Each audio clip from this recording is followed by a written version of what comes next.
Have you ever wondered what the ultimate test of sincere belief really is? You know, when someone's claims about their faith get put to the final, most definitive proof, what does that actually look like?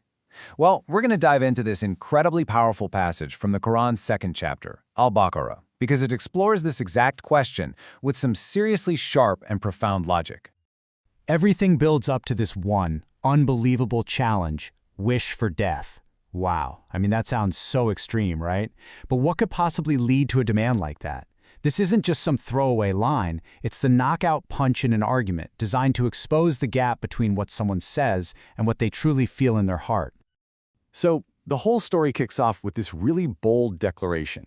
A group of people is told about a new revelation, but they just shut it down completely. They say, nope, we only believe in what was sent down specifically to us. It's this claim of exclusive loyalty that really sets the entire stage for what's to come. Now, the Quran's response here is just fascinating. It doesn't just say, you're wrong. First, it points out a huge contradiction. It says, hey, this new revelation actually confirms the stuff in your own books, so rejecting it makes no sense. But then, it pivots to an even sharper question, one that digs right into their own history. And this is where the argument goes to a whole new level. The Quran basically says that their own history is the biggest argument against them. It suggests that their past actions are completely out of sync with this faithful identity they're trying to project.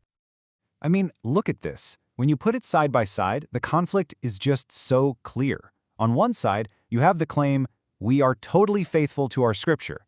But on the other side, you have this brutal historical reality the Quran brings up, a pattern of killing the very prophets who brought them that scripture. The contrast is just, wow. And that's the question that cuts right to the heart of it all. It's a direct challenge to their sincerity. Think about it. If you really believed in the message, why would your history be filled with violence against the messengers? It implies that this claim of faithfulness is shaky at best.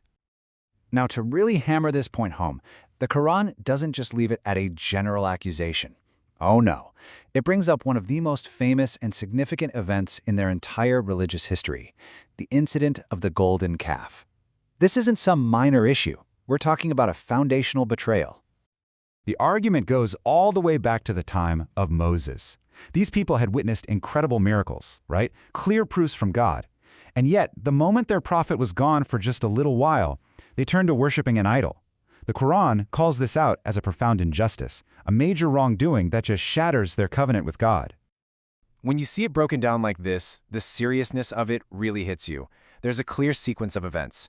They see divine power with their own eyes, but their commitment is so fragile that the second their leader is out of sight, they fall into one of the biggest sins imaginable, worshiping a handmade object. This verse is so crucial. The Quran says this wasn't just a simple mistake. It was way deeper. Their hearts absorbed the love of the calf as if it became a part of their very being. And that final sentence, it's just dripping with irony. It's like saying, some faith you've got there if it's telling you to do something that terrible. So after dismantling their claim to exclusive faith, the Quran moves on to an even bigger claim of privilege. This time, it's not just about which book to follow. No, this is about who gets an exclusive VIP ticket to the afterlife. They basically say that paradise, the ultimate reward, is for them and only them. Everyone else is out. It's a claim of absolute spiritual certainty and exclusivity. And a statement that bold, well, it sets the stage for the final and most revealing test of all. So how do you even test a claim like that? The Quran proposes a challenge that's so simple, so direct, but it's completely unwinnable for anyone who isn't 100% certain. This is the ultimate test, the death challenge. And there it is. The logic is just flawless. I mean, think about it. If you were absolutely 100% certain that an eternity of pure bliss was waiting for you the second you died, and it was guaranteed just for you, well then, death isn't a tragedy. It's a promotion. It's the doorway to your grand prize. So if you're really telling the truth, you should be longing for it. Now, it's really important to get this right. This is not a call for suicide. The Arabic word here, tamanni, means something more like a deep desire or a hopeful yearning. It's like when you know you've won the lottery. You don't dread going to collect your prize. You can't wait. The challenge is about having that kind of sincere, joyful confidence in what comes next. And then, before they can even answer, the Quran delivers the verdict.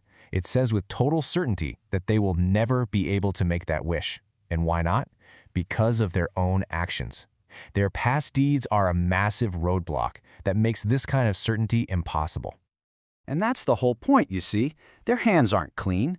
The sheer weight of their past sins, the violence, the betrayals, the idolatry, it all creates this deep, subconscious fear.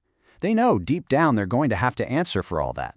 And that knowledge makes it impossible to genuinely wish for the moment of judgment. Their fear of death completely exposes the emptiness of their claim to paradise. So what's the big takeaway here? After all of that, what is this entire exchange really teaching us about the nature of true, sincere faith? You can see the whole argument laid out so clearly here. It all starts with two huge claims: exclusive faith and exclusive paradise. Each of those claims is met with a glaring contradiction from their own history. And both of those contradictions are ultimately exposed by the death test, which reveals that their inner certainty just doesn't match their outward claims. And this is really the heart of it. According to this passage, true faith isn't about declaring that you're part of some exclusive club. It's about living a life that's in harmony with what you say you believe. It's all about the consistency between your words and your actions. And that leaves all of us with a pretty powerful question to reflect on, doesn't it? It's easy for any of us to say what we believe, but what do our actions reveal? When we're faced with a real choice between what's right and what's easy, between integrity and convenience, which path do we actually take? Because in the end, that's the truest measure of our sincerity.